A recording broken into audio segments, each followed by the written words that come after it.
This is the program that we have done in the previous lecture, but I didn't execute it because it was taking too much time. This video is brought to you by Appy Pie Academy. See, this is the program which I have written to illustrate the concept of method overriding, function overriding. Now I have explained the program fully.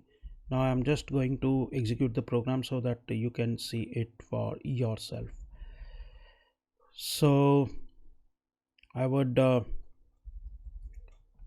press Ctrl Shift F10, enter the social security number, suppose 12345 something, then press enter.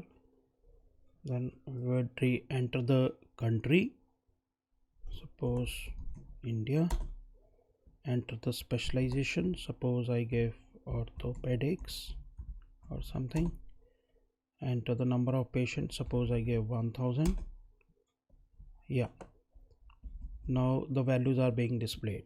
Show data function, this is show data of the superclass, that is professionals class, and this one is of the child class.